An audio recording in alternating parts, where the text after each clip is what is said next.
What's going on, guys? Your man Sly here, and the fourth and final new dead ghost of the December update has finally been found. You heard me. That is right, the final dead ghost that has been plaguing me to death the past 3 weeks has finally been caught.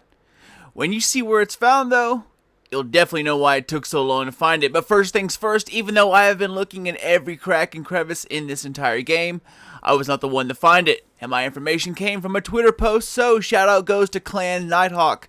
You can find the original link in the description box below, but it's in a different language. Either way, always respect the original finders and give them a view.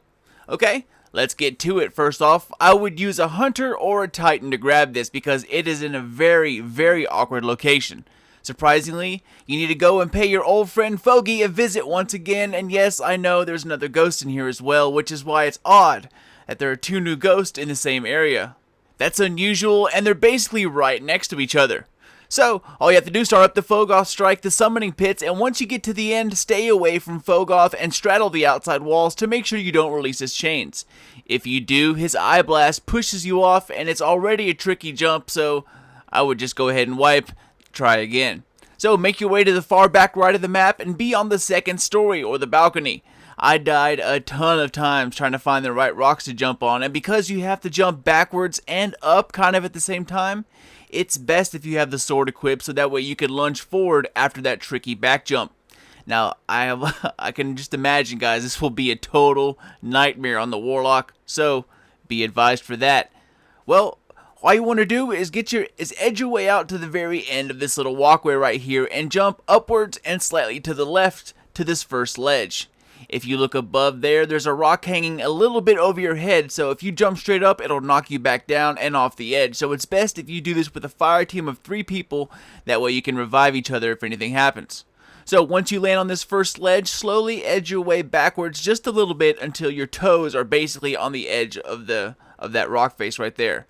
Then what you're going to do is jump backwards and up just a little bit until you see a small cove in the rock face directly in front of you. It's also going to be a tad bit to the left.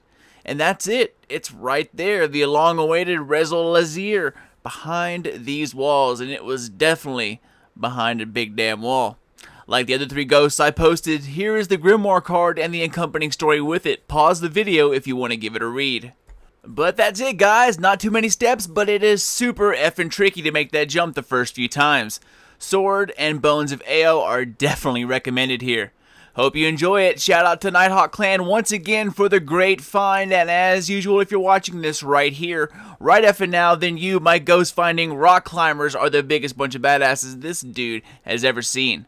Iron Banner lands in just a few hours. Don't forget about the Golgoroth challenge, and I will see you on the next one. This is your man Sly. Done, gone, and out.